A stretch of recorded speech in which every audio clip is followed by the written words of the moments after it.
Okay, now Laurel's so expensive, so are we gonna be paying for?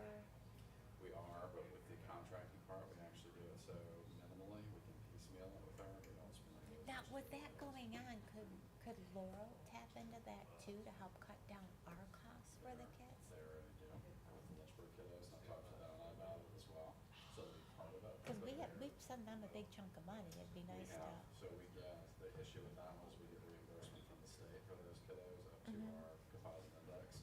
And when we do Medicaid on top of that, we're pretty careful with what funds we're using Okay. for those things. But they're still going to get a little more money back on it, for sure. Okay. Yeah, what we're doing with the contract with PT, all that's good with the Medicaid part of it as well. It's great. This is all coming together. I'm so worried about when that COVID money cuts out. Yeah, this will We're definitely gonna be hurting. yeah, well, we were talking about with the council, I think if the expansion goes through what we think it's gonna go through, that's going to far surpass a lot of what some of the quickly might be able to do for kiddos. So, Okay. so once that rolls, and we'll have a better idea of So exactly these what might it would look like. If we need a RFP or whatever, we can go that route, but no reason we can't start on that this fall. Okay, and another quick question.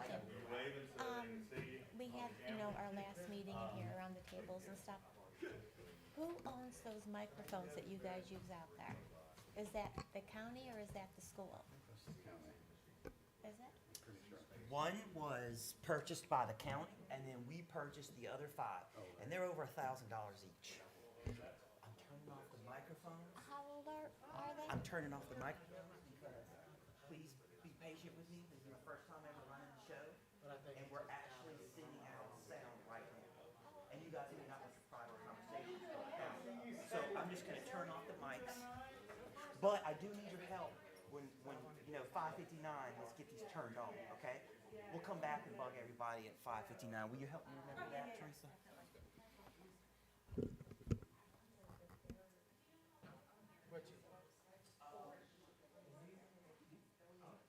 Well, in my humble opinion, they're great. But people don't talk into them, and they don't talk up to them.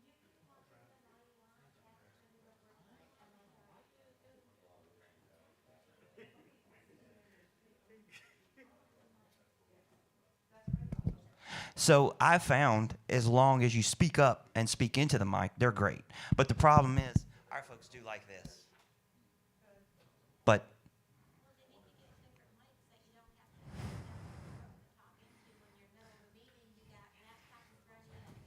I think the only way we'd get that would be lapel mics. And I don't know, I'm just not a big fan of wireless. Big fan of wired.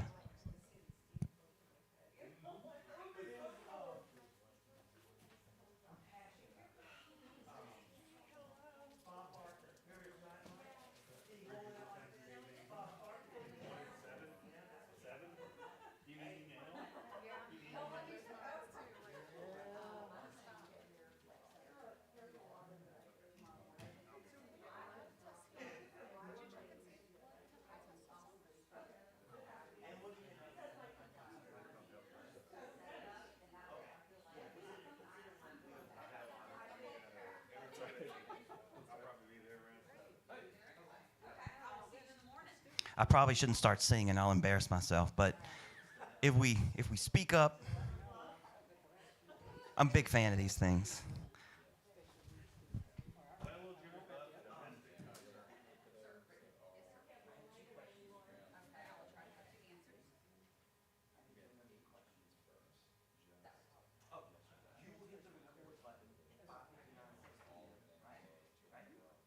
I've already hit it once, so don't be alarmed. I see it blinking already, so I just have to hit it one more time. I have to do that to get sound out.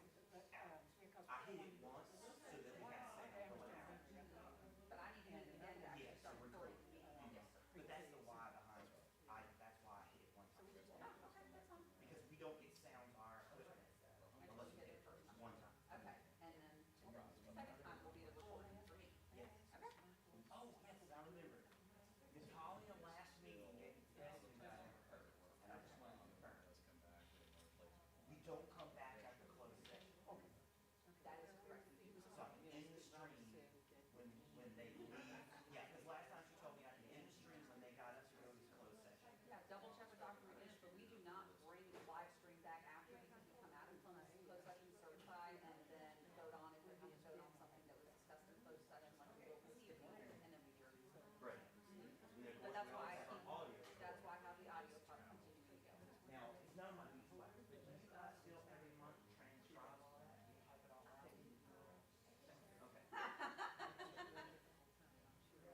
either me or Teresa will come in at 5:59 and turn them on or ask them to turn them on.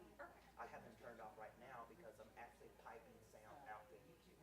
Had a little panic attack because I thought Gracie was going to be here to set us up. She couldn't make it.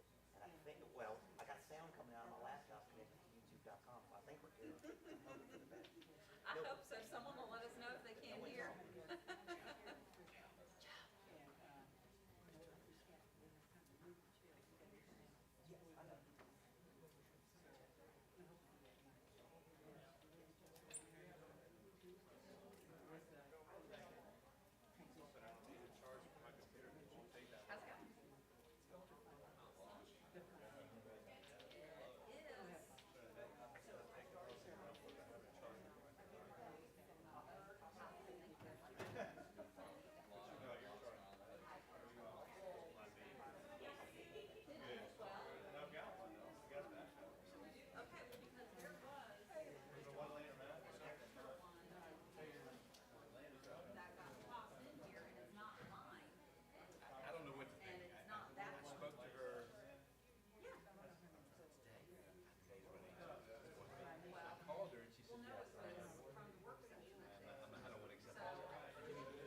I'd like to call the meeting, the Amherst County School Board, to call it to order.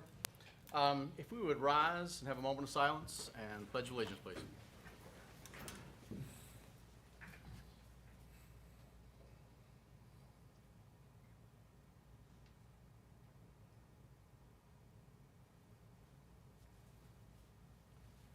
Pledge allegiance to the flag of the United States of America and to the republic for which it stands, one nation, under God, indivisible, with liberty and justice for all.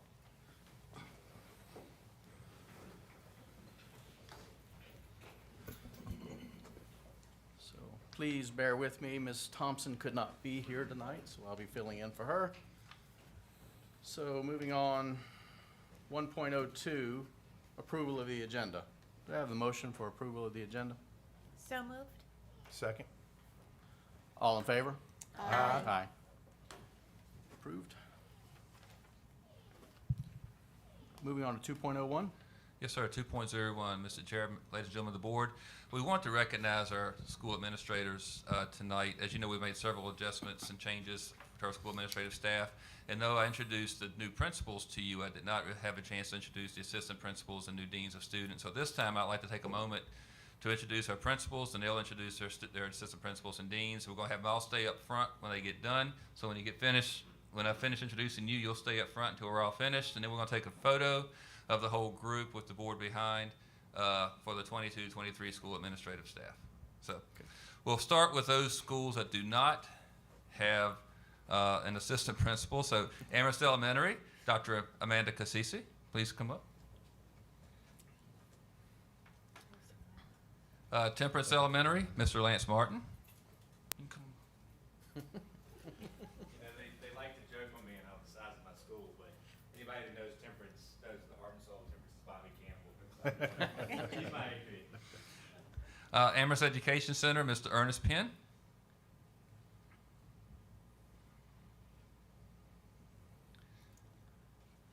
And then we have Amelon Elementary School, Miss Leah Gray. And Leah, you can introduce Marita. And I'm honored to have Marita Watkins as my assistant principal and partner. Central Elementary, Mr. Derek Adam.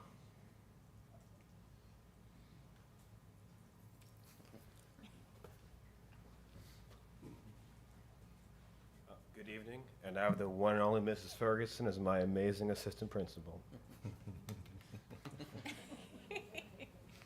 Elin Elementary, Mrs. Kim Scott.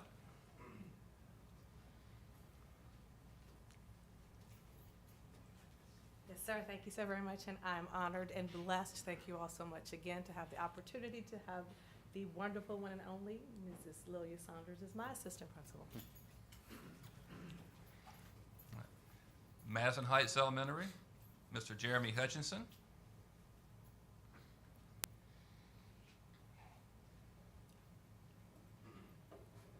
Good evening, my partner in crime, Miss Angela Penn.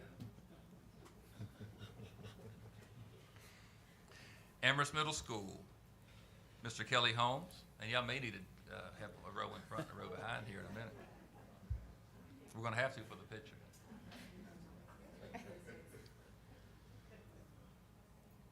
Good evening. I'm honored and blessed to introduce my assistant principal, Mr. Matt Giles.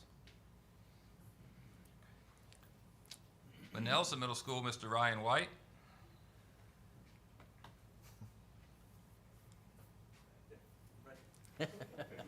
Thank you, Dr. Wells. Tonight, introducing two folks, my new Dean of Students, Lori Young, and our new Assistant Principal, Katie Wood. And Amherst County High School, Mr. Joey Crawford.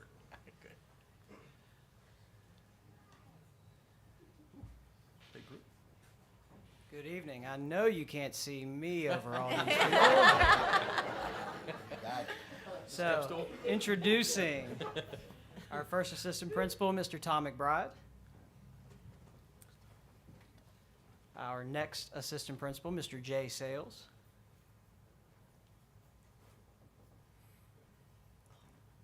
Our next assistant principal, Mr. Seeger Jordan. And our new Dean of Students, Ms. Itzel Nagaris. Please give everyone a round of applause.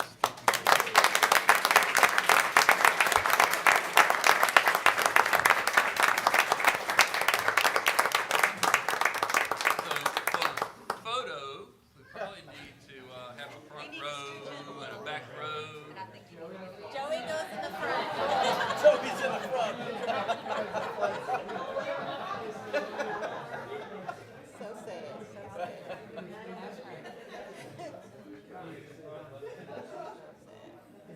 Mandy, will you sit on that one for me?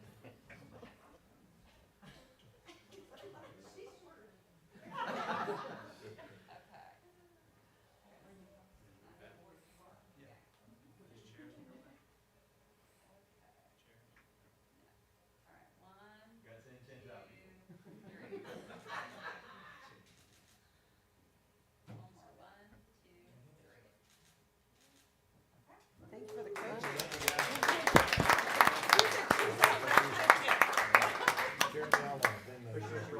You too, man. Thank you. You too. Keep it going, keep it going, keep it going. Don't forget to take care of folk over there. Take care of folk. Take care of folk. I told them they could leave after the photo op. As you know, they were in their schools last night. Parents were there till 7. Most of them were there till 8 o'clock last night, finishing up some a little later than that. So let them go tonight, and they get ready again for tomorrow. So again, we thank them for all they've done to get our schools where they need to be. And thank you.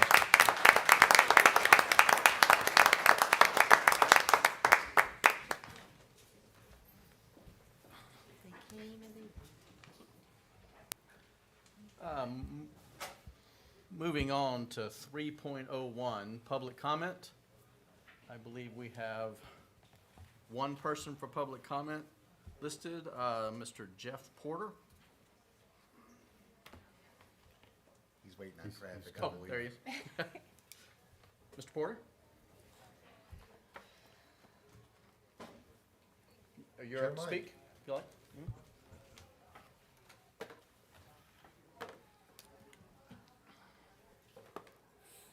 My name is Jeff Porter. I live at 478 Woody's Lake Road in Madison Heights, Virginia. I come before you for 3 reasons.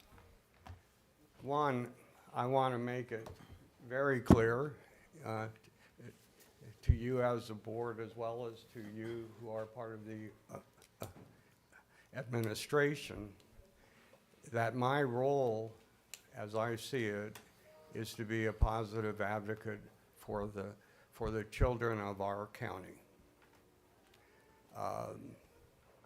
That's my sole desire. I feel impassioned that our children are not just our future, that we need to take care of our children now. Secondly, I would really encourage the board and the school administration that you take time, that you make time to not just rely upon the health department or CDC. I think it is incumbent upon you to realize that there are other places, other sources for scientific basis for mandates, whether it's vaccine or masks, and that it's incumbent upon you to be able to search those out, because the CDC, FDA, Health Department only represent one side of the view. So I would encourage you, make the time. Thirdly, I appreciate it very greatly when everyone who speaks here speaks into the phone, into the microphone. I have asked for for closed caption, and since March, and I still haven't gotten it. So that's a real concern that I have.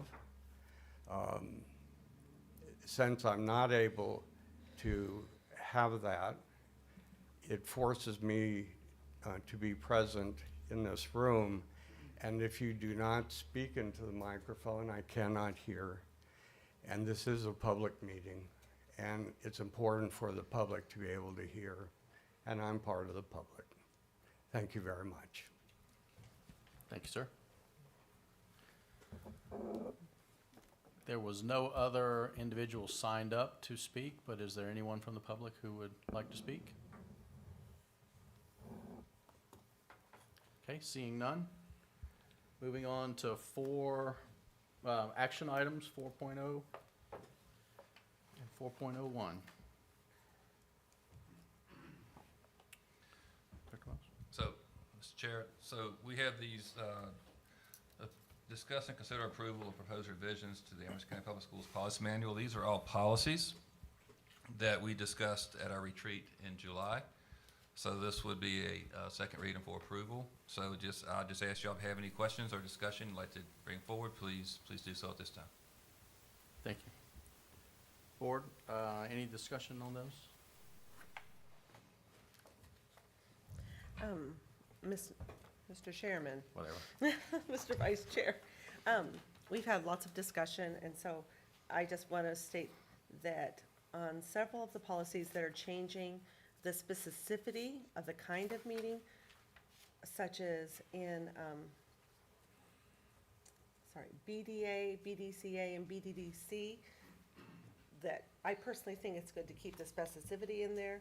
And I believe the language of should and must and shall is an important change in our policy. So I would encourage us not to make those changes as they compel responsible actions. And I understand that it's been communicated, they're changing it from a you must do this to you are doing it, making it present tense. I personally would maintain that keeping that imperative tense has more accountability especially for us as a board. Okay. Any other discussion? Okay. You need a motion. Either You want to do each approval. one, or? No, they're blocked in, so they're in one group, so you can approve all at once. If you so chose to separate them out, you could do so, but I'd recommend we do as a block. Mr. Vice Chair, I move that we approve the policies in action item 4 as presented. Okay, we have a motion on the floor. That should be 4.01, sir. 4.01, I'm sorry, 4.01, I apologize. Is there a second? Second. We have a motion and a second. Is there any further discussion? Seeing none. All in favor? Aye.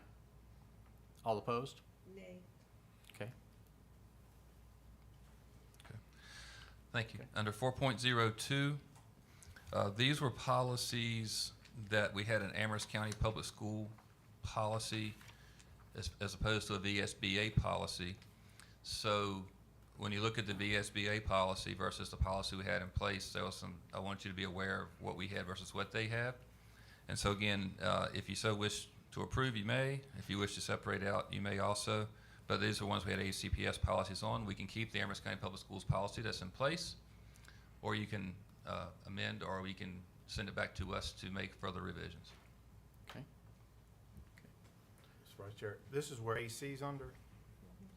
Correct. Okay. And the, I think that, if I understood, your recommendation is just adding that Code of Virginia statute to the existing ACPS policy in the reference list, correct? Correct. That's what the recommendation is? Yes. Mr. Terry? Yes, ma'am. On board docs, the example that we had there isn't our current policy that's on board docs. So our current policy includes a blanket statement for all protected classes according to Virginia law. And I just wanted to make certain that's the one we're adjusting and adding the reference to. and not the one that's actually on board docs, as far as on our Well, the one- agenda items. So you had AC, which was the non-discrimination, Uh-huh.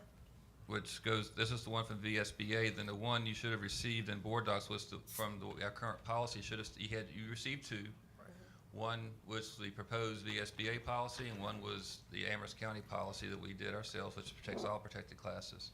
So that's the one I would recommend we go with, the all protected classes, and just add that code section 22.1-26.2. Thank you. Do I have a motion? Move to approve 4.02 as discussed and presented. Second. Did you get that? Yes, so what you're The voting Amherst on County policy. is for this AC specifically. Now, you have other ones in here as well, so I don't know how you wanted to address those other policies. I just want to make sure we're being specific on all of those. Sure. No, the other ones as presented, I was fine with. This AC, I just want to make sure that, because like Ms. Justice said, the VSBA policy was in there. Correct. So I just want to make sure that clear that it's the Amherst County policy that, Right. with that additional statute added to it. Okay. So you voted for, you're For all the 4.02 with the AC with those- being our current policy, Yes. with the addition of 22.1-26.2 to Correct. that policy. Correct. Okay. Just- Okay. Do I need a second again? I think we That's have what a he said. second. I That was just wanted to discussion. clarify. So, yeah. Okay. So, call the questions. All in favor? Aye. All opposed? Thank you. Okay, thank you. So the next policy is policy GCL. So when we brought this to you, the current policy we have is from 2020. This was brought in front of the board last year. The policy we did not adopt was brought to you last year, and it was not approved due to a cross-reference, and so it was pulled. But when we look at what GCL has in it, the new policy, we have that requirement that requires the training that we have to have. So the recommendation, we have three options. We can approve the VSBA GCL as written. I know there was some discussion last year as to one of the references there, which I'm not going to go into detail here at this moment. There's some discussion on the reference. We could either keep the policy we currently have in place, which is the 2020 version, or we can make the current 2020 version ACPS policy by taking under the paragraph that is added to the recommended VSBA, put that into the 2020 version of our policy, and then we're covered on the legal requirements for that in code, but yet we don't have that other cross-reference in our policy. Those will be our three options. So I think if you're concerned about the verbiage in the cross-reference, then we can take that paragraph out, put it with our current policy, and still be covered as ACPS policy. If that makes sense. If it doesn't make sense, I'd be glad to try to. So, Mr. Mr. Chair, Ms. Vice Justice. Chair, Dr. Wells, if I understand you correctly, one of the options is that we keep our current ACPS policy that we have, we add the underlined portion Yes, ma'am. to our current policy, and then That protects us. that protects us. Yes, ma'am. Thank you. I appreciate that. Okay. Anything else? Okay. Can I have a motion? Vice Chair, I move that we keep our current policy with the addition of the cultural competency requirement as required by law. Okay. I second. Thank you. Any further discussion? Seeing none, all in favor? Aye. All opposed? Thank you. Thank you. So next we have 4.04, the Special Library Media Advisory Committee. When we met in February, I wish it was February, in July, when we met in July, we discussed this formative committee. And so when we first discussed, we're thinking having 16, 17 members on this panel. And as I reflected on that throughout the past couple weeks, I think that's a very large number of people to accomplish something. So I'm proposing that we have 3 library media specialists, 1 from each grade level, 1 from each school level, elementary, middle, and a high, 2 administrators, an elementary and a secondary, 2 representatives from the school administration office, 2 parents, one school board member, and then one teacher from the secondary school, and then myself would be in there kind of helping navigate the direction that we need to go. That put us around 11 individuals. Now we have, we've been trying to get schools open, so we've had some discussions, but we haven't confirmed with other people who they would be yet. So I don't want to say this person or this person because I haven't had a chance to ask them to be on it yet. But I would like to go ahead and get this committee approved based on the positions that they'd be coming from as opposed to the individual person. And then I can bring it back to you just as information item who the people are at our next meeting. But we can at least get the positions, if y'all can agree on the positions we would like to have, and then I can fill the positions with staff and parents, because I still have to reach out to a couple more parents and so forth. But I don't have those officially named yet, so I'd hate to say it, without having the chance to really talk to everybody first. So if we can approve the positions, and I can go ahead and fill it after that. That'll be my request. Mr. Vice Chair, do we need a motion for that or just an approval from the board? Dr. Wells, do you need? It's an action item, so I need a motion to, Okay. and I can say it again, so y'all can. I would like to make a motion to approve putting The committee. a committee together Based- as Dr. Wells wishes. Okay. Second. Thank you. Any further discussion? Yes. Okay, go ahead. Mr. Vice Chair, I don't know that it's pertinent now, but I was wondering if it was possible to make one less central office person and add a community member? Well, I have two parents. You do, it's true, but we do have a lot of community members that aren't necessarily parents, but, Well, why don't I change this to community members as opposed to parents? okay. But I would like to have two from here because they're two different, so I have two different voices because some feel differently, but I can say community members / parents, if that works for you. Yeah, that's Ms. great, Justice? thanks. Okay. I mean, technically, the motion's already out there for the parents, but. So y'all wanted to change the motion. I'd be glad to make it a community member, which may end up being two parents. Just verbiage. I move to amend the current motion to change two parents to two community members or parents. Okay. Do I have a second? Second. Okay, so discussion on changing the motion. Any further discussion? Well, I mean, this whole parent versus committee, excuse me, whole parent versus, other Community person. member. Uh-huh. Yeah. This whole discussion is about the kids and what's in the library.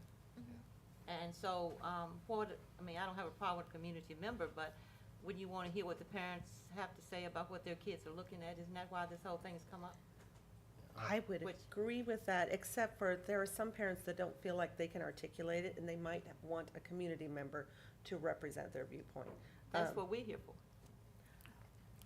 But we're not all going to be on the committee. There's only gonna be one board member there. I'm just saying it allows for flexibility.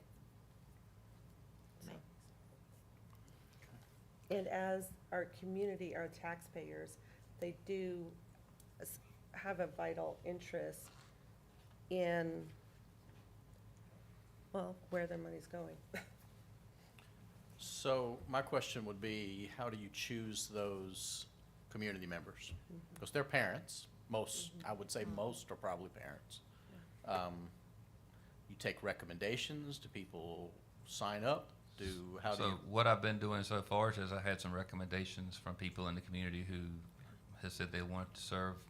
Several I have that have requested, that have reached out, are actually parents. But yet I could look at that and but it's going to be the criterion as to who we pick and who we don't pick. There's only going to be two. So I mean that comes down to, or who's going to be the best balanced and can come in and serve in the best manner. I would say if I can't find two parents who want to serve, I'll definitely reach back out to the community. But I know I have several parents that have already stated they would like to serve. Okay. Mr. Vice Chair, Yes, ma'am. I'm okay with the change to community member because that would actually open it up to caregivers, grandparents. It's still probably going to be within the family unit of the child. That's true. foster parents, you know, that might not be the, Okay, so we need to vote on changing the motion. Correct. So I'm going to call the question unless there's any other discussion. So all in favor of changing the motion to Mrs. Justice's suggestion? Say aye. aye. All opposed? Thank you. So now we need to approve that motion. Correct. Okay. So, So that motion was change it to parent. do we need to second that? I think No. no, you just Okay. need to change the motion. Okay. So the motion has been changed. Don't need a second. Any other discussion? Hearing none, we'll call the question. All in favor? Aye. All opposed? Okay. I think we're So good. it'll be written as parent/community member. Thank you. Okay. All right. Moving on to 5O, consent agenda.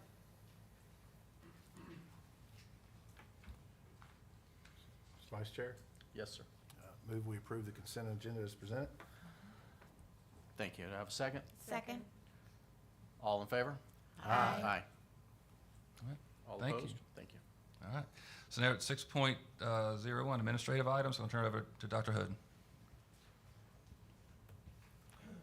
First, I'll kind of back up in your packets. There was a policy that you had approved earlier that dealt with sudden cardiac arrest. And in there, you'll see that we added that information to the concussion documentation. So parents, the athletic trainers will not only review concussion information, but they'll review the sudden cardiac arrest information. And then that was just added to the signature sheet for parents and the athlete, so that they understand the concussion. So it's very similar to the concussion policy. And so if you take a second look at that and have any questions, so that's the information the parents will get, and then they'll sign off. So saying that remember, they understand. I think back in May, we had this conversation, we had to get this policy, you approved the policy, but had to write the regulation. So instead of writing a brand-new regulation, we just attached it to a current regulation already in place and just kind of covered both with one document.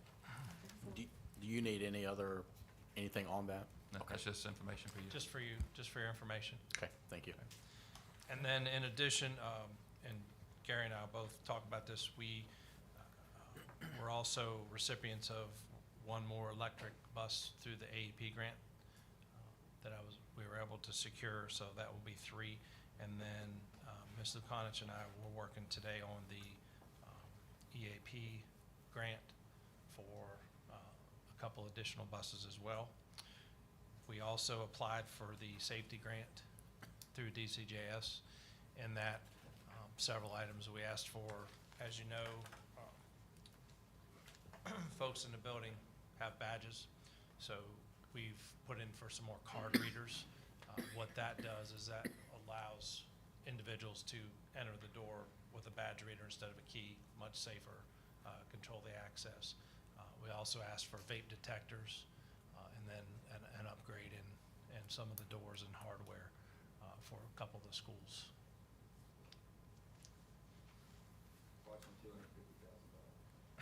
Right. Can't hear you, sir. I said approximately $250,000 in additional funds to the state, what we applied for. Dr. Hoden, how do the vape detectors work? How does that? So they're pretty unique, actually. They go in the bathroom, and the ones that we're looking at are actually more than vape. They can detect also other smoke, and they also detect loud noises. So if you had an incident such as a fight in there, it can also alert you to that. And what you do is you set it up where it would come to an email and or a cell phone alert, and they would know, who would be in there. And then there's a camera that's in proximity that you'd be able to tell who has been in that bathroom in the last 3 or 4 minutes if you didn't make it there in time to see who was in there. And then from there you can go with that.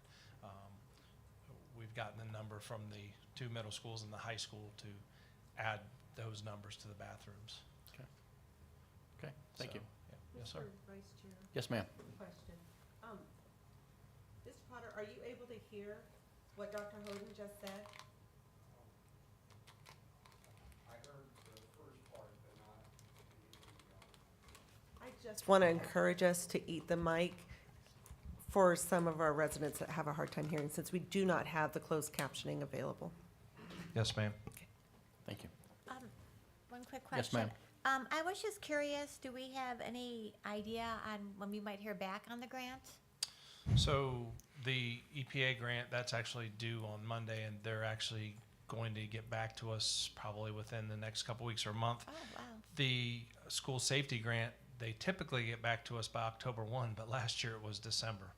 So we were kind of at their mercy on that, but typically it's around October 1 is when they announce the safety grant. Okay, and also the third bus, do we have a charging station for that? So that's where I was going We next installed it after. too, right? Right. So Okay.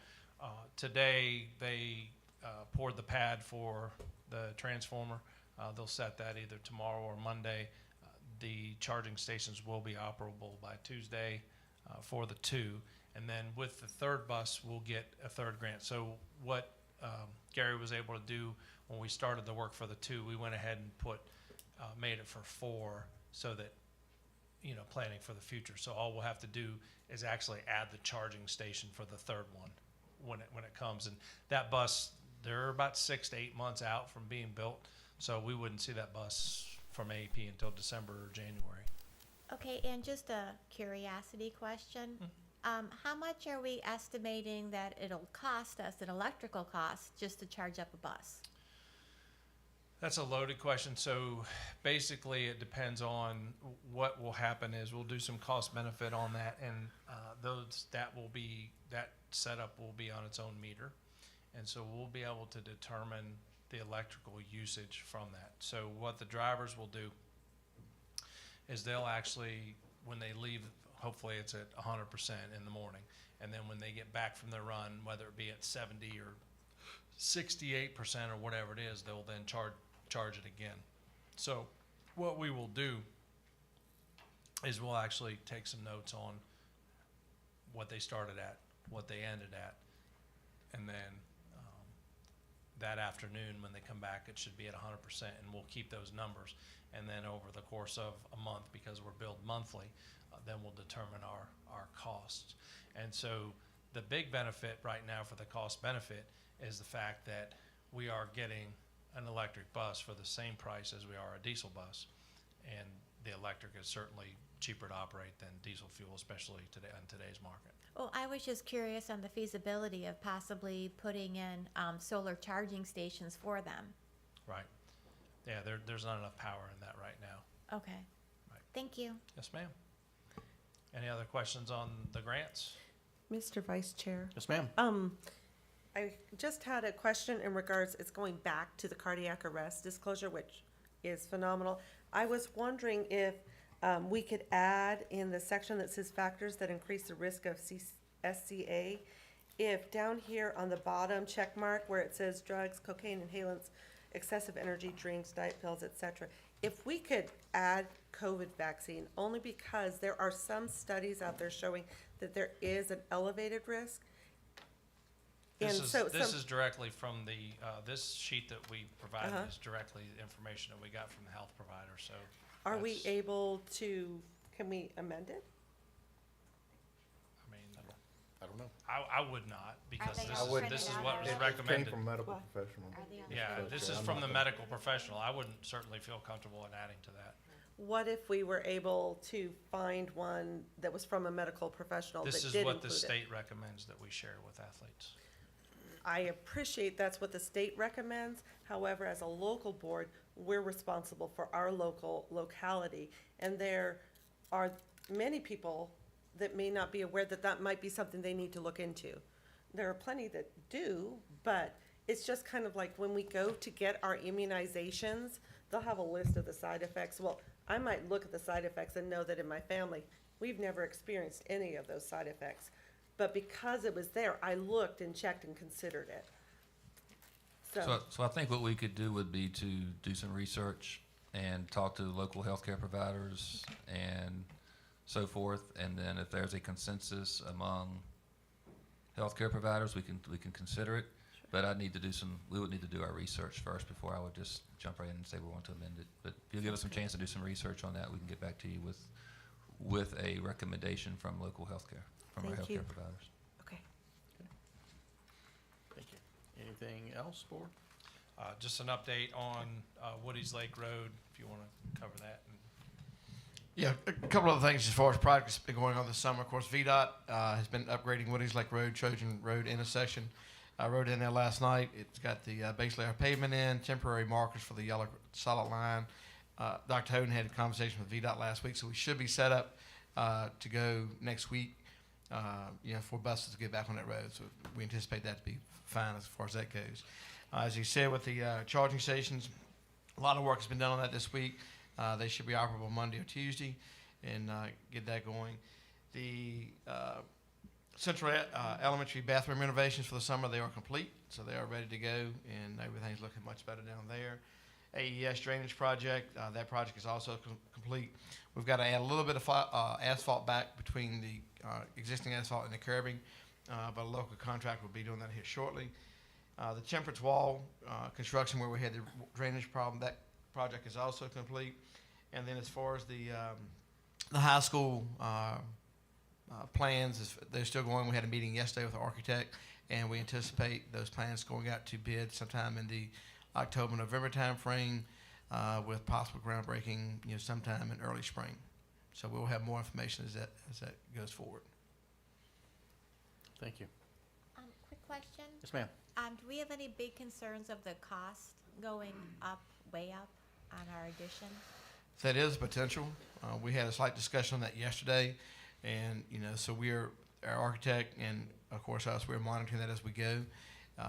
And as with unfortunately with the inflation costs, that is reality, Ms. Berg. So we're looking at that as we get closer, and when the bids come back in, we may have to make some decisions about what we will and will not do. So we'll be bringing that information back to you as we know more and we get firm prices in the near future. All right, thank you so much. Yes, ma'am. Thank you. Moving on to 6.02, mitigation strategies. Good evening, Mr. Vice Chair and members of the board. I hope that I do not have to come here every couple weeks and talk to you about COVID. So let's get out of the way now. We have had an increase in our community. In fact, I had a positive case in my own household this week. But we are going to start school on time as planned with the same mitigation strategies that we had in place at the end of last school year.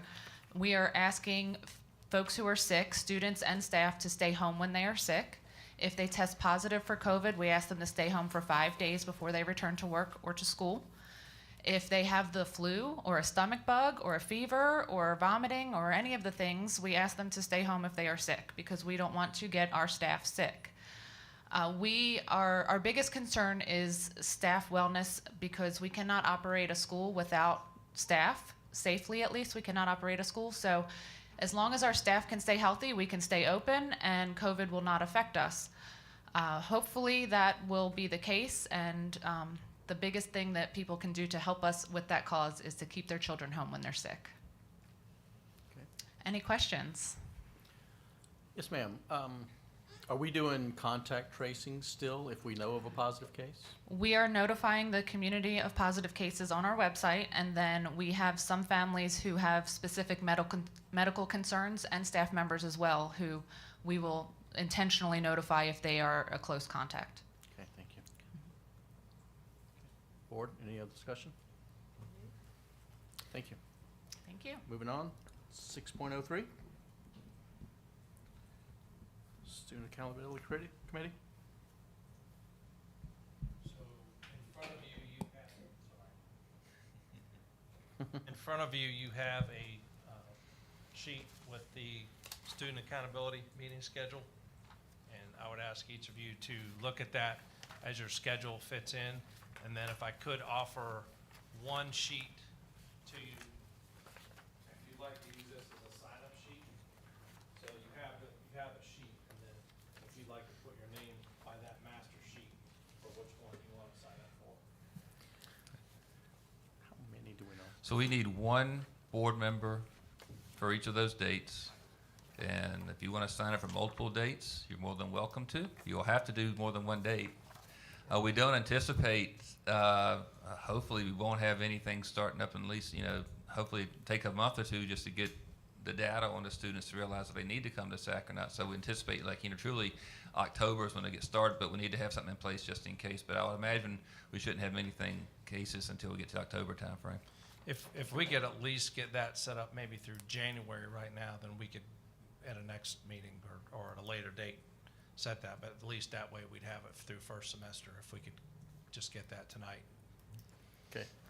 So board, if you will look at your schedules and see what works for you, and we'll pass that down, and if you know tonight, you can put it on there. If not, we will fill it in the next couple of weeks or so. Right. And then also there could be a possibility that schedule doesn't happen, so we would just contact you maybe the day before and let you know that we didn't have any students for that and it would be canceled, so. Okay. Mr. Vice Chair? Yes. May I ask a question? Yes. Could you explain what SAC Okay. is? I'll take that one. So Student Accountability Committee, so when we have some students with discipline issues that haven't quite gotten to a point where they would need to come to you as a board for discipline, but their behaviors or things there aren't quite where they need to be. We bring them in to have a discussion with those individual students and their parents as to what's causing the problem and interventions we can put in place to keep them from coming to you as a board for disciplinary issues. That's our goal. And so we try to put those things in place and put some behavior interventions in place, or just really find out what's behind the behaviors. So we do that, and then again, it's sometimes it helps and sometimes it doesn't, but it's a good intervention to have in there just so we can have that conversation with the parents and the schools. So we have a school board member, we have Ms. Patrone in there, we have an SRO in there and the parents, and then Dr. Houghton will be in there just to have those conversations with the families and the student about what the behavior is and how we can fix it. Sounds like a proactive approach versus a reactive. Thank Right. you. Okay. Anything else, board? Thank you. Moving on to 6.04, Discipline Appeals Committee. So you'll notice on your agenda where we have split up the first semester and the second semester with Ms. Thompson as the alternate. That will be on the night of the board. Now, should we need additional, we would back the time up from 5 o'clock, and then hopefully not. If we should need more, we would use the other board meeting date for those discipline meetings. We're hoping our students behave, and we Correct. don't have to add any additional. Yes, sir. Yes. That's right. So I Thanks. just want you to look and make sure that everyone's okay with the semester and what the time is on that. Thank you, sir. So, We're Move- looking at this still? Go ahead. Mr. Vice Chair, we're Yes, ma'am. looking at this still, No, correct? you're, no, ma'am, this is the, so for first semester, it's Mr. Terry, Ms. Berg, and Mr. Rossi. And then second semester, Ms. Ligon, Mr. Greiser, and Ms. Justice. And then again, Ms. Thompson is the alternate. So It's on board docs. It's up that's there on board also. docs. it's on, You can see it. Oh, No, I can't see it. I'm I'm looking so for the sorry. paper too. We put it on the actual document, on the actual board And docs. that's under the discipline appeals? Yes, Yes. Oh, I see it, 6104. thank you. yes, ma'am, sorry.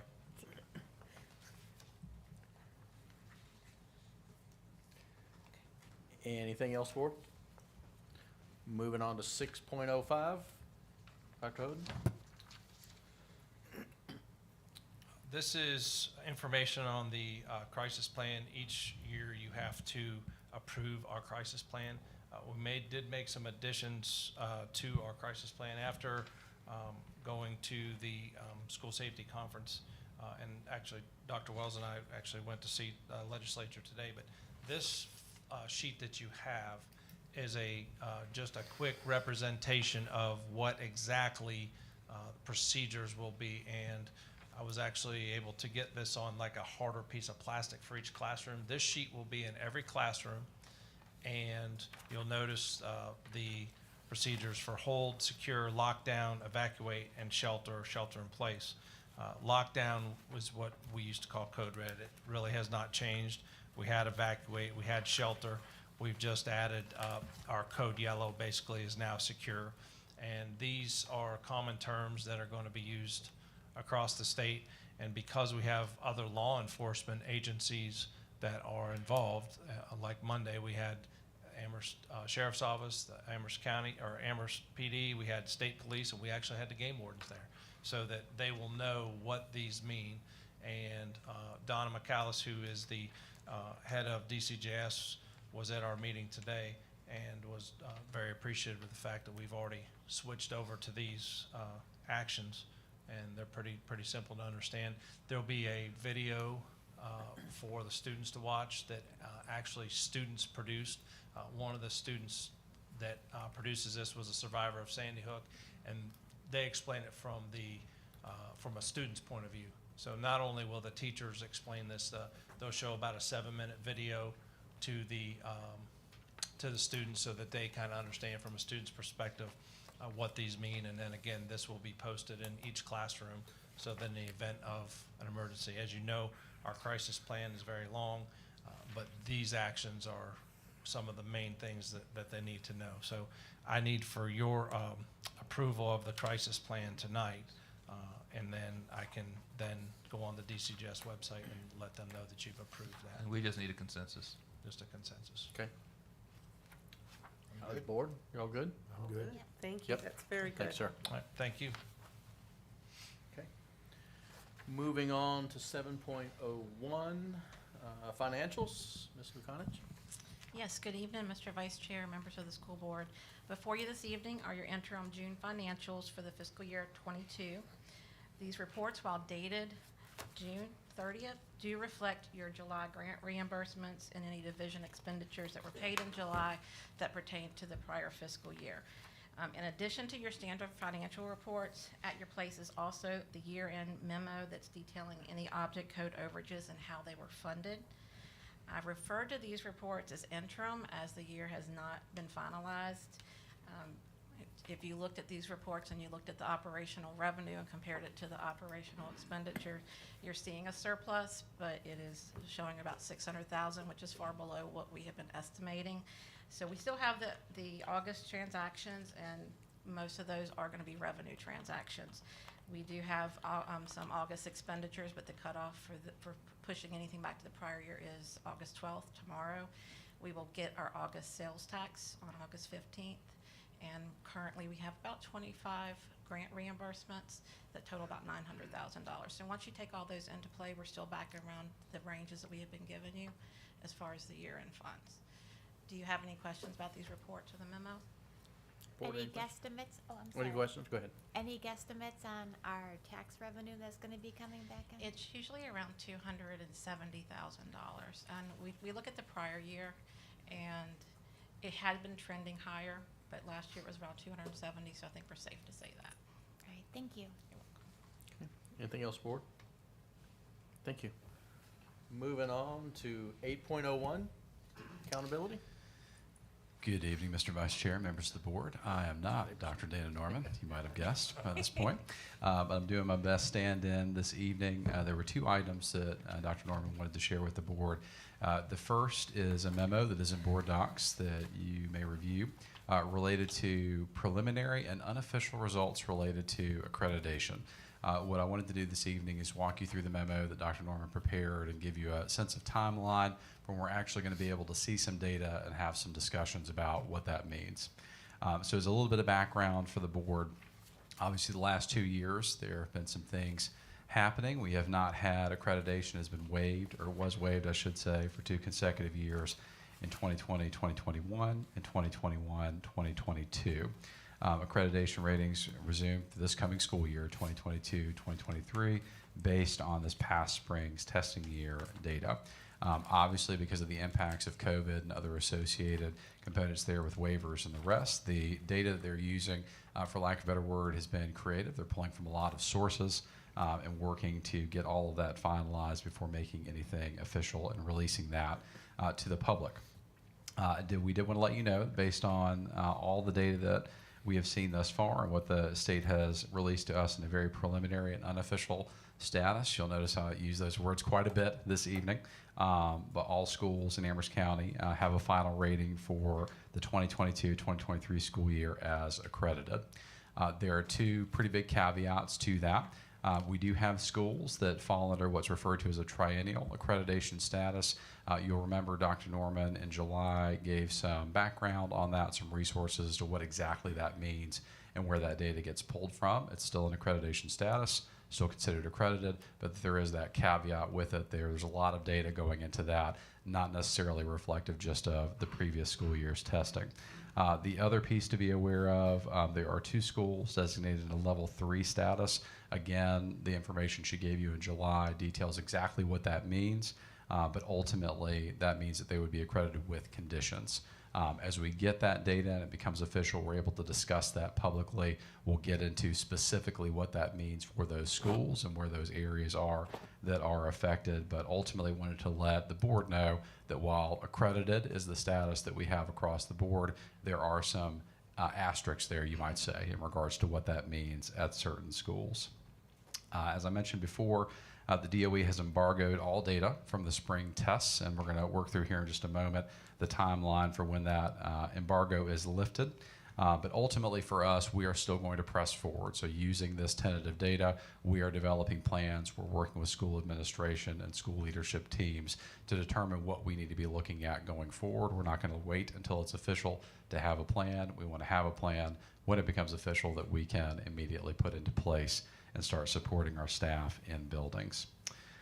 Looking at the release timeline, Dr. Norman did give you a feel for what exactly is going to be released, because it's not simply just SOL scores. There are a number of different data points that are released, but I'll call your attention to the second page right in the middle, the important communication notes. There'll be a news release next week, actually, August the 18th.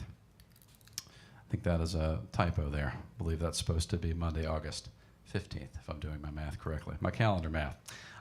So that'd be initial news release that there are preliminary data available, but that won't be released until later in September. So on September 22nd, there'll be an official news release, a press conference will be held, and all of that data will no longer be embargoed and will be able to be shared with the public. So that means we will come back to you most likely in October.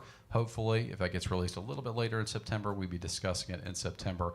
Our goal will be to discuss it as soon as we possibly can in a public setting as that is released. We're also going to be getting information in September related to chronic absenteeism, as well as the on-time graduation rate. Those usually come out around the same time within weeks of each other. A couple other reminders, and then I will stop talking and open up for questions that I will try to answer as I can. There are no waivers for this school year. We don't anticipate any waivers moving forward. We've been in a place where there were a lot of waivers or everything was waived in general, but none of that will be happening this year, certainly that we're aware of at this point.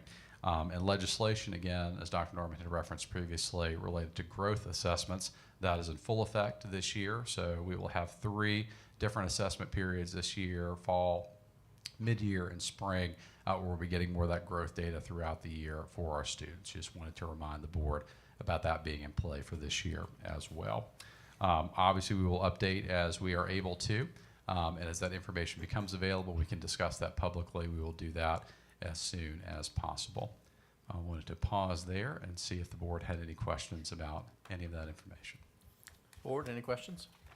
Yes, Mr. Terry? Yes, ma'am. Mr. Neighbors, Yes, ma'am. question, is the embargo on all data, is this something that happens? It is common practice with the state ultimately, and even more so this year because they're pulling so much data from so many different sources. They want to give us lead time. They don't want us to wait until later in the school year, but they want to make double and triple sure that they've got everything calculated correctly before they make that public.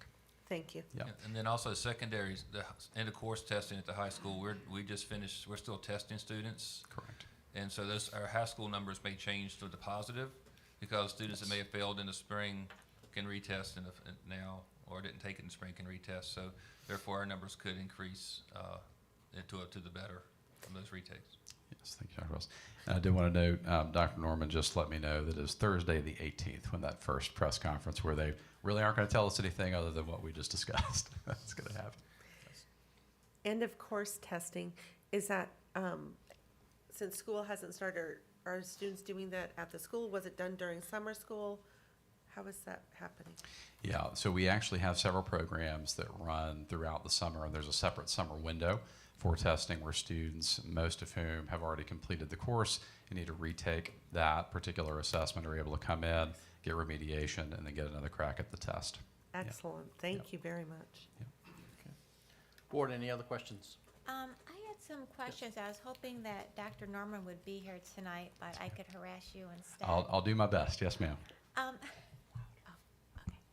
I was just curious. I heard about in the English department that they're going to be teaching something based off of some TC and a CREC, and I was wondering if I could have the documentation sent to the board members on that. Sure. So those would be referencing specific instructional strategies. We'd be happy to share those resources. Do you know certainly. about those strategies? Could you explain it to me quick? I am not going to, because I will do a terrible job. I'll Okay. completely butcher it, and every English teacher I've ever known will yell at me. But ultimately, it really does come back to how we construct writing assignments, essays in particular, what we're looking for, key components of that. It relates right back to what we look for with the standards of learning assessments related to writing. But we will get those resources to you to be able to look at. Okay, and also, I didn't remember going over the SOL results yet. Did I miss that, or? No, not just yet. We will have that for you in hopefully September, but October at the latest is when we'll actually have that to discuss publicly. That's what's embargoed right now. Yeah, that's the Oh, embargo all right. data. Yeah. I thought it was something else. Thank you. Okay. Yes, ma'am. Board, anything else? Mr. Terry, I have a question, please. Yes, ma'am. Thank you. Mr. Neighbors, on the TCE and the CREC, Mm-hmm. how long have we implemented that instructional strategy, I guess? How would you call it? What would you describe it I would as? say instructional strategy. I would need to ask on that. I know from like a widespread recommendation standpoint, it's not something that's been used widespread. Certain areas, one of our middle school departments, for example, has started to use that really just within the last year or so. But again, I'd have to double check to get the specifics on that for you. That would be great. If you could include that with the information, that's helpful. Thank you. Yes, ma'am. Yeah, happy to. Board, anything else? Thank you, Mr. Neighbors. Moving on to 8.02. Yeah, so 8.02 linked directly to the previous discussion there. You received in July an update from Dr. Norman on a breakdown of CARES funded positions, how we were using those funds to be able to push into schools and assist staff with working with students this school year. What we want to do based on this data that we are receiving from the state when that becomes official, to bring back to the board a breakdown with additional recommendations, what essentially is going to be redistributing some of those resources to ensure we're hitting what we need to based on this data that we are receiving. Specific schools where specific areas are of concern, we want to ensure that we have all the necessary resources in place to be able to address that, put more bodies into those schools to be able to address those deficit areas. So ultimately, I just wanted to make you aware that that will be coming to you really in conjunction with the data that we'll be discussing once that's no longer embargoed. Okay. And again, be happy to answer any questions there. Thank you. Board? Thank you, Mr. Neighbors. Thank you. Moving on to 9.01, Mr. Gallagher, Human Resources. Yes, Mr. Vice Chair, members of the board. You have before you the latest version of our vacancy memo present there with you to look at. I'm happy to take any questions regarding that. We do have a few vacancies that still do remain relatively good shape. We made significant gains. We have coverage for all these positions going into Wednesday, so there won't be any classrooms without a teacher or places or bus routes that aren't run. However, we do still have openings that we're trying to fill, so I'm happy to take questions and discuss any of those openings with you. Board, anything? Mr. Terry? Yes, ma'am. Okay. Mr. Gallagher? Yes, ma'am. When we're starting the school year with vacancies still there, how do you recruit for that? I know in the spring and stuff, you're doing fairs and such. We don't have any fairs, but we do continue to actively recruit. We do stay in touch with universities on the chance that there still could be candidates out there who have not received positions. You know, we do continue to use social media platform and our website to recruit. We reach out to any resource that we may find valuable to find other individuals. It is late in the game. There are not many applicants left in the pool for some of these positions, but they do continue to pop in here and there. We continue to push, and we do get applicants that join in that mix periodically. So and for those positions that are open, for many of those that you see here, we have interviews set up. We have interviews for CTE teacher tomorrow. We have, for the English position, there's an offer out there to bring in a retired teacher who's been out for over a period of 12 months, and due to VRS exceptions, we can actually hire a retired teacher who's licensed, fully under contract without jeopardizing their VRS benefits. The science teacher, we actually have an offer for a second semester teacher that'll be graduating in December who's going to be fabulous, and we hope that will come through. In the meantime, we have 2 long-term subs in place for that, one who is licensed, who is a previous teacher retired, and the other one who's not licensed but has a biology degree and is very passionate about biology. An interview tomorrow for the physical education position, interview tomorrow for the school counselor position, and the interview Friday for instructional assistants to get all of those filled. Hopefully we have more applicants than positions to fill, and we hope that pans out and that we get qualified individuals in those positions. So we are moving forward. It is late in the game, but there's still time before Wednesday to get a number of these positions filled. Well, it sounds like Amherst is in a good position. We've got a lot of good support in our classes and some good options. Thank you for sharing. Mr. Terry, Yes, I ma'am. would just like to say thank you to all of our administration and to Mr. Gallagher for all their hard work. And just put it out there for everybody watching at home that our school is in really great shape right now compared to a lot of our other neighboring districts surrounding us. And thank you for all your hard work and everything you're doing to keep our school up there and moving, and teachers in the classrooms for our students and getting us back on course. Thank you again. You're welcome. And I would just add, there are some school systems in the Richmond area and in Northern Virginia area. In the Richmond area, if you add up some of the major districts around there, there's still over 1,000 vacancies. Yep. If you go up to a couple in Northern Virginia, they have 600 vacancies. Now, they're much larger districts than we are, but still there are a lot of vacancies. So when you're looking for people to fill our positions, we're competing against divisions that have, hundreds of vacancies that we're competing with. So it does make the pool is very small. It's not a very large pool to pull from. So it does make it kind of difficult sometimes to fill everything. But we're still getting them But filled, we're- though. but we're getting there. That says a lot Yes. for Amherst County, that people are still willing to come out and work here when they can go anywhere else and get a job right away. Yes, ma'am. They're choosing Amherst. Yes, ma'am. Makes some people feel good, but I still want to be at 100%, so we'll keep shooting for that. and We get got to work there. on those bus drivers, Yeah, though. absolutely, we do. And that's even with the incentives that are out there. So we do have incentives for anyone who's listening who wants to become a bus driver if they hire on. So there are some recruiting and They'll retention have an incentives. opportunity to ride an electric bus. Hey. There you go. Well, that kind of Mis- leads into my next point, if we don't have any other questions there. Mr. Gallagher, I do have a Oh, quick yes, sir. question, if you don't mind, sir. Oh, absolutely. And you've probably provided the information, I just don't have it handy. How many first-year teachers do we have, first-time teachers do we have new this year? Right. It is roughly a third of our current new teacher population. And then we have 36 teachers, and I believe 12 are what you call zero-year teachers, so Okay. new to the profession.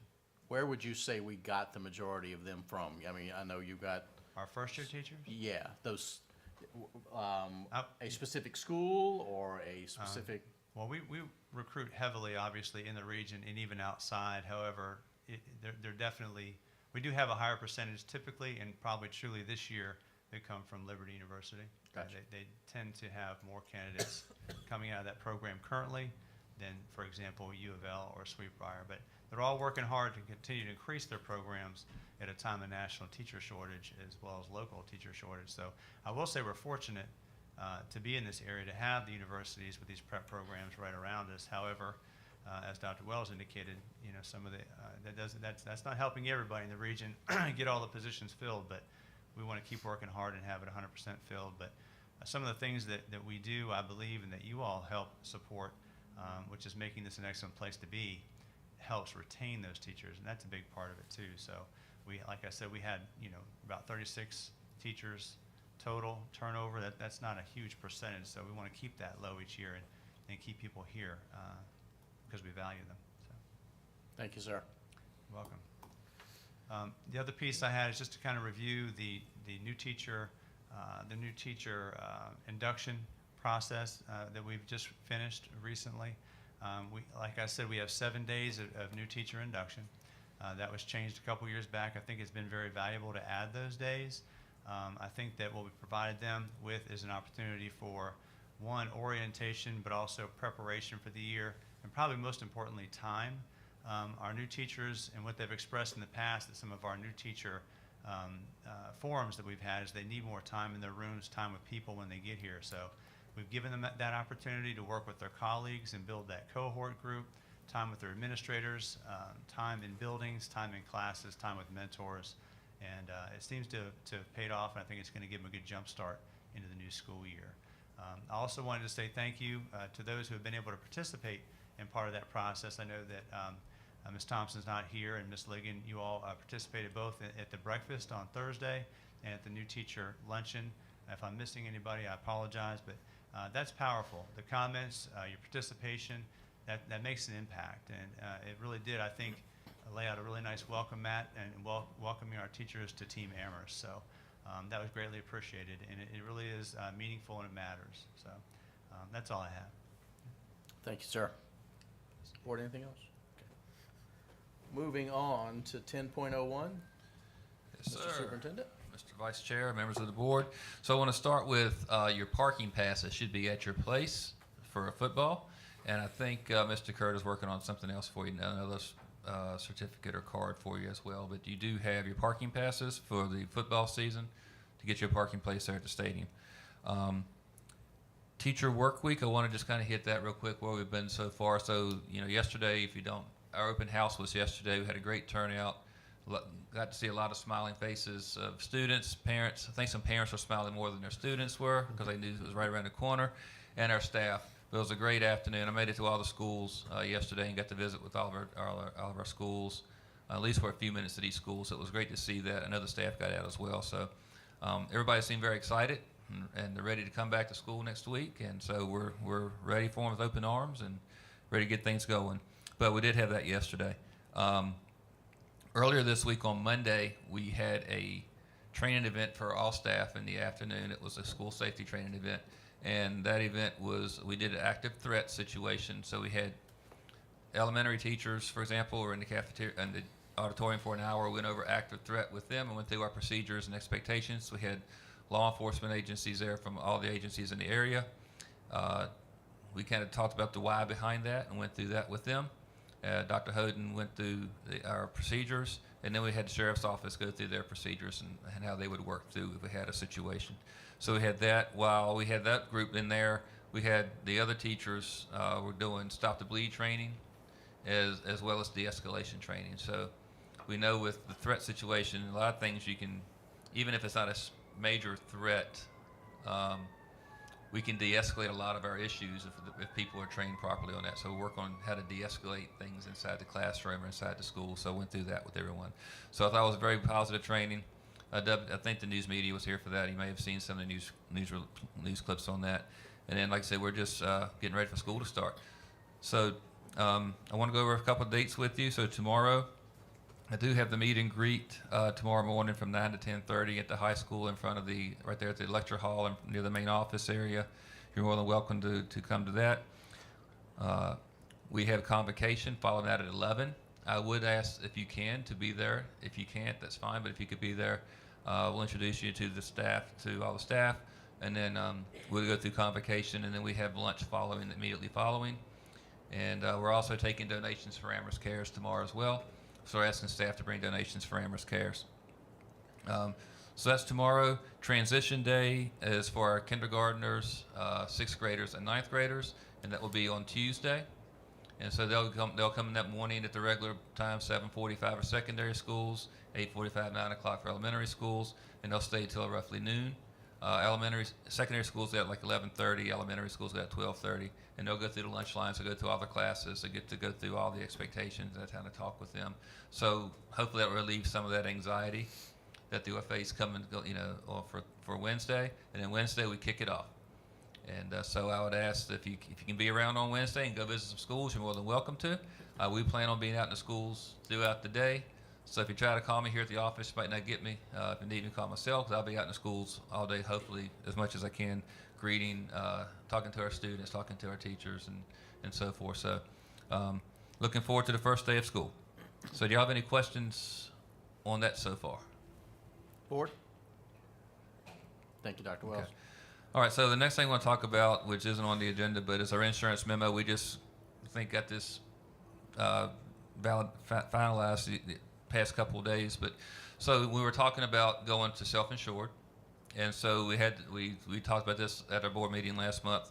So I'm bringing this to the Board of Supervisors on the 16th at their meeting, and presented them with the memo requesting that the carryover funds that we have allow us to place that into an insurance fund as opposed to going to the CIP. But due to the way that the county set up the initial agreement, we have to go there and request permission to do that. So I'll be doing that on Tuesday the 16th at the Board of Supervisors meeting. Just want to make you aware of that. So don't see an issue with it right now. We don't anticipate having an issue with it, but just making sure you're aware of that. That's will be on Tuesday. Next thing I want to discuss is the hashtag Show Up Amherst. So if you see anything saying Show Up Amherst, or you hear Show Up Amherst, what are we talking about? So the Education Foundation received a grant, $20,000 grant, and the grant was to focus on character education for elementary schools, for elementary students. So we've teamed up with Iron Lives in Lynchburg, and they're going to join us with this endeavor. And we came up with the hashtag Show Up Amherst. This is part of that grant, is kind of covering some of this. So what we're doing, and Ms. Patron, you can, if I misspeak, you can speak up. So what we're doing is really encouraging our families and our students and our staff to show up, to be present. So showing up does not just mean being physically there, it means being there mentally and emotionally and so forth. So being there in the moment, being present. We want our staff and our students to be present in the community. We want our community to be present in our schools. And so we have we need to re-engage with the community, obviously. COVID kind of has hurt that a lot. So we're trying to re-engage with our community, and we feel the Show Up Amherst hashtag is great. So the first day of school, what you're going to see is on Facebook, parents can upload pictures of their kids getting out the car or whatever, getting on the bus, and they can upload pictures into that. We'll have some more conversations on this throughout, but just a big picture of it. But it's really to get our students in school. One, because we need them in school. They can't learn if they're not here.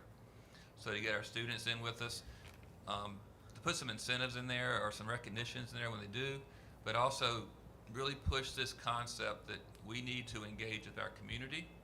We need to show up in our community when the community has events, and we need our community to show up for us for things we have going on. That means volunteering in schools, whatever it may be. We need our community engaged in what we're doing. So it's kind of a mutual thing there. We're going to show up for them, we need them to show up for us because we're all in it together. Any questions on the Show Up Amherst? Ms. Patron, did I hit that well? Okay. Board, any questions? Mr. Terry? Yes, ma'am. For individuals that would like to volunteer, should they just contact the school? Correct. So so I'm working on a couple initiatives here. They can contact the school, and they can go through the background checks and so forth for that. What I really want to get started, I'm starting to talk with some community members and organizations and some businesses to see if we can get a larger amount of people. So what I really want to have is like when kids get off the bus and want somebody out there, fist bumping, welcome to school. Not just the first day of school. Because the first day of school, they're all excited. We need this in September and October and November, throughout the year. So I want to have community or parents or grandparents, whatever, showing up for that. I would like to we do some training with them on how they can assist inside the school. Just being there, right? Not necessarily assisting in the classroom, because they might not feel comfortable assisting with instruction, but they could just be present in the classroom. They could be present in the cafeteria. They could sit down with a kid and talk to them and just let them realize how important their education and they are to our community, and do some initiatives like that. So I'm working with some organizations to see if they can let their staff have about an hour a week or an hour a month to come into our schools and do that if they so wish. If they had a grandchild at Amelon, that they could volunteer at Amelon. We could get that, but we will do some training with them what those expectations are, so they know what they can't, what the do's and don'ts are. But to get them engaged in our schools, so we're working on that as well. So we're getting that going. I had to get school open first, so now we've got school going. I think I can start focusing on that. Awesome. That sounds phenomenal. Thank you. Thank you. Board, any other questions?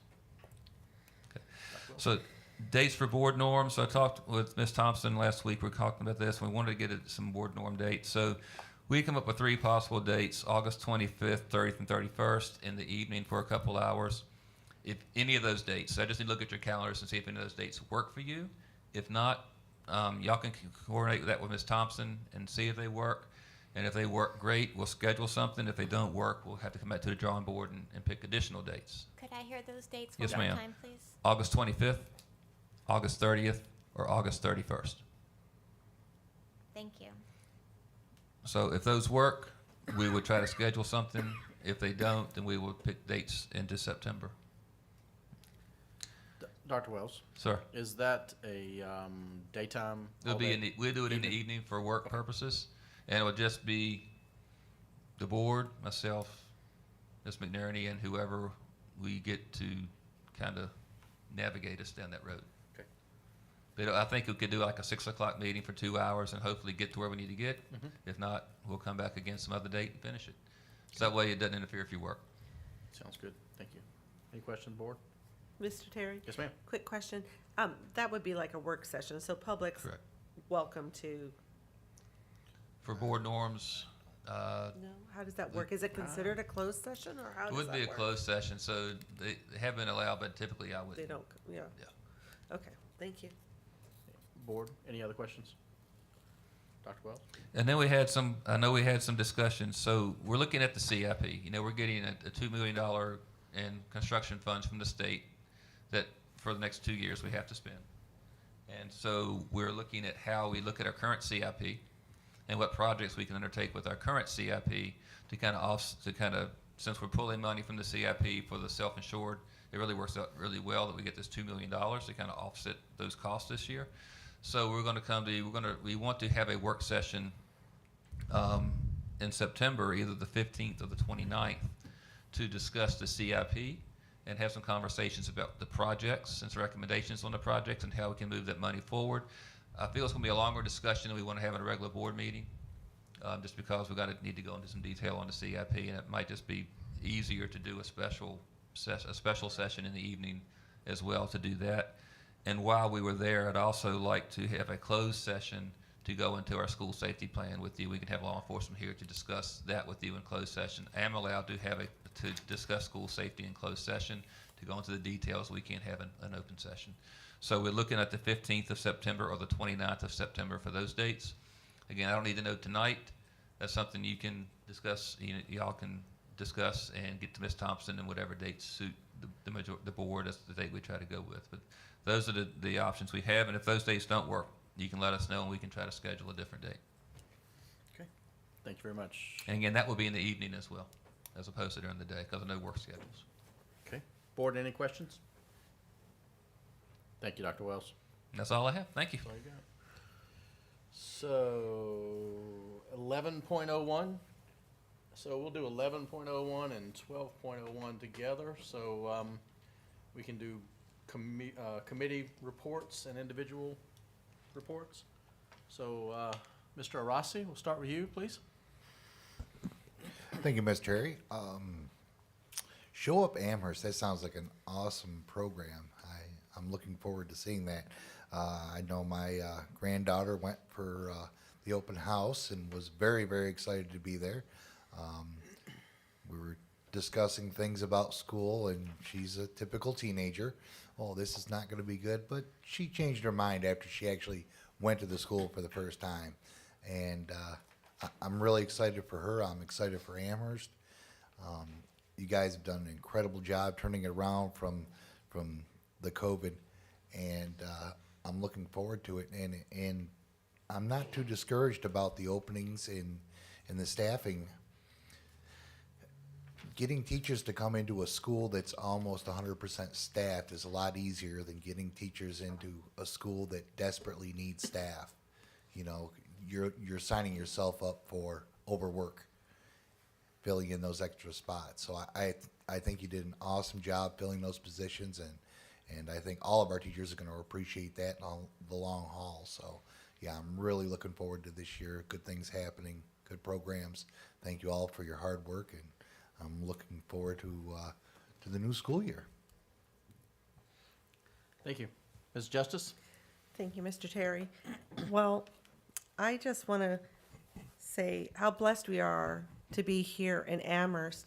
If you look at the news across the nation for a long time, there's been this adversarial role between board and parents and stuff, and that's not what we have going on here at Amherst. We have administration that is seeking to involve community. There's transparency.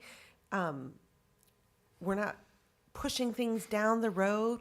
Concerns are being addressed. Mr. Potter said tonight, he said, I'm a positive advocate for the children of our county, not just our future. We need to take care of our children now.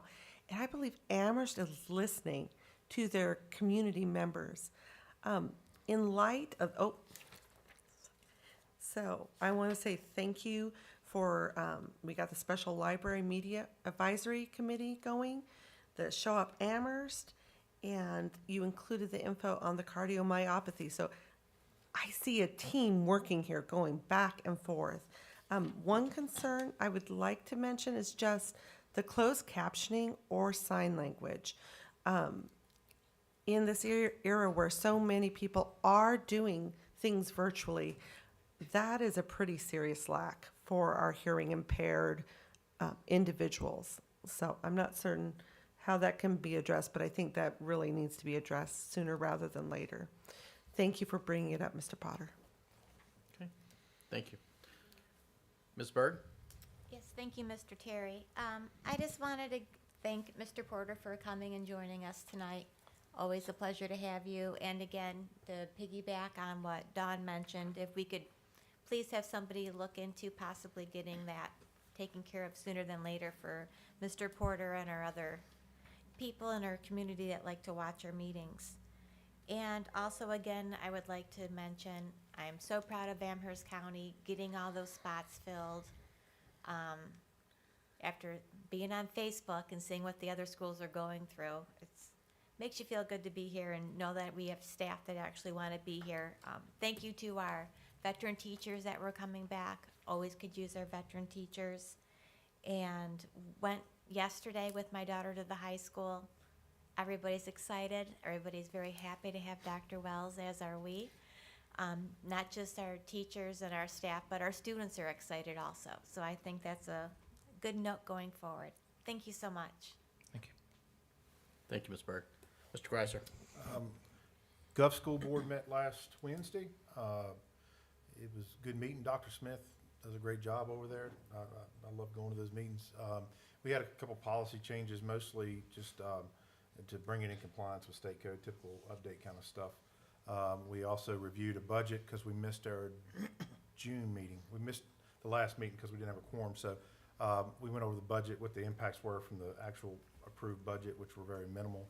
And those, our 16 Amherst students are underway.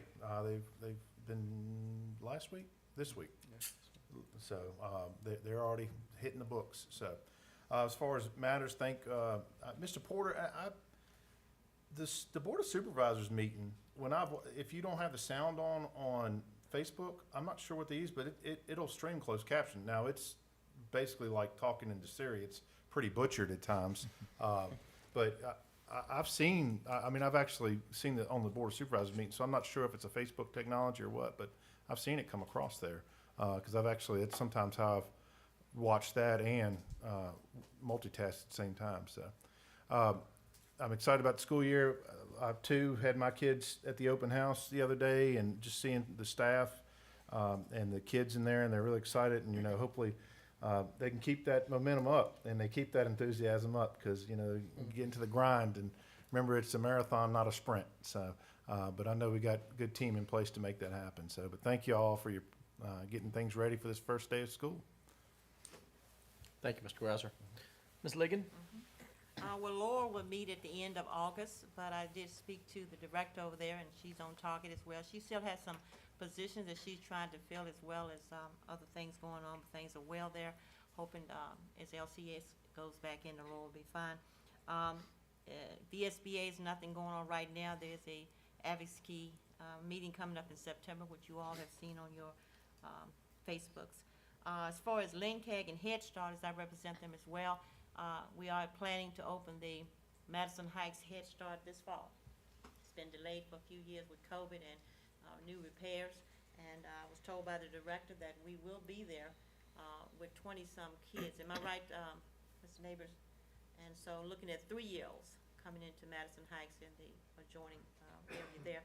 So those are my major reports, and just want to commend, as the other board members have said, all this hard work as we prepare for another school year, and the vacancies are coming down slowly, and like we've all said, much better than some of our cohorts around the state. Want to thank everyone for that hard work. I've been having fun just going out yesterday, looking around. The children are excited. All these little bags they're bringing. They can barely get into school. They're loaded down with tissues and all kinds of things. They just had a good time yesterday as we looked around about 4 or 5 schools. I was excited. The teachers look excited. They're happy. I'm going to take a snapshot and give that back to them in about 6 months. Happy as they could be yesterday, and I told Mr. Grimes I want to keep it that way. So that's the hard work of the administration here at Amherst. We appreciate all of that. Just one trivial concern, the clocks. Now, you're new to this, Dr. Holden, but I used to tell, y'all have heard me tell this story.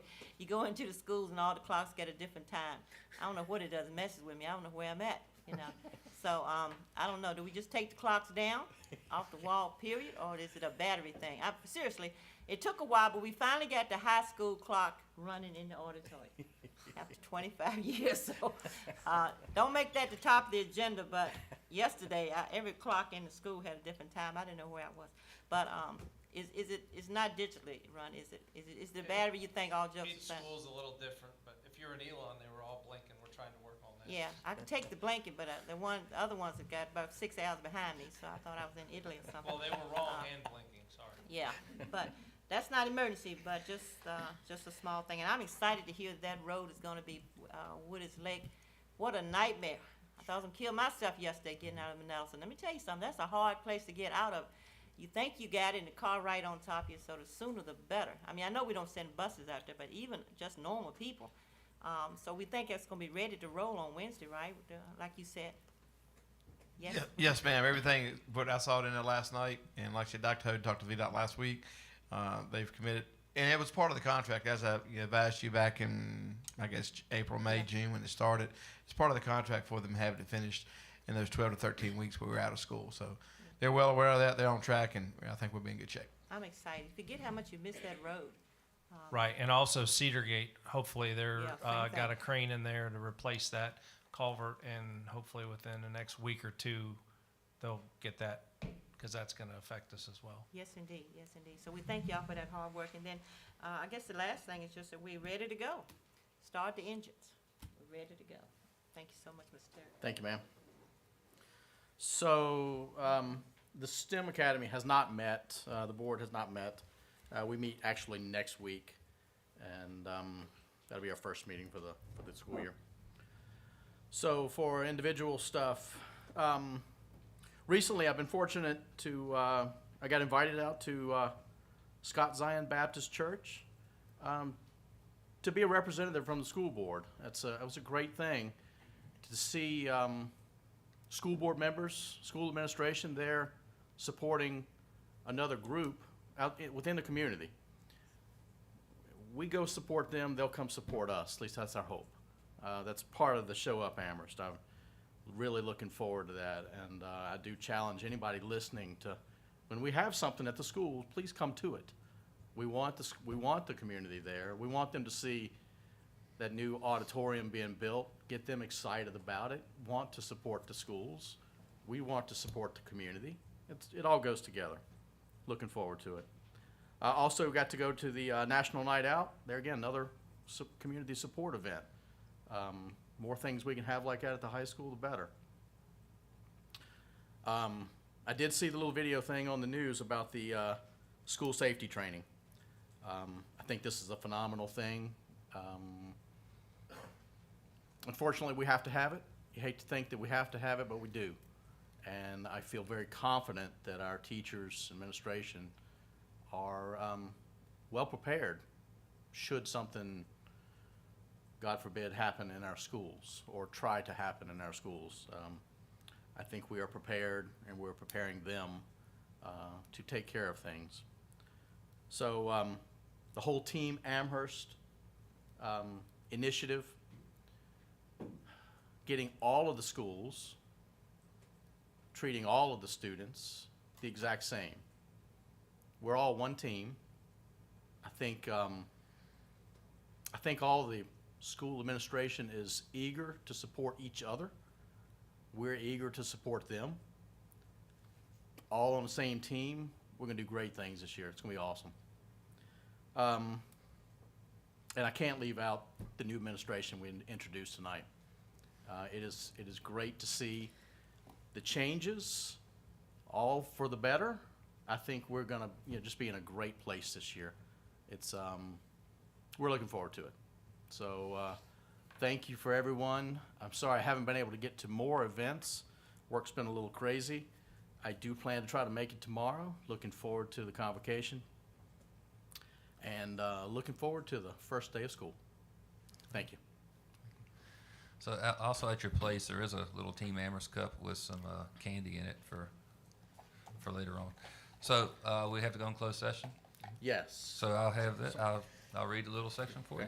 So pursuant to section 2.2-3711A1 of the Code of Virginia, it is recommended that the board convene a closed meeting for the following. A2, student matters. The consideration for religious exemption requests will be discussed. Okay. Board, do I have a motion? We're going to closed session? So move. Do I have a second? Second. All in favor? Aye. Nay? Okay, good. Going to closed session.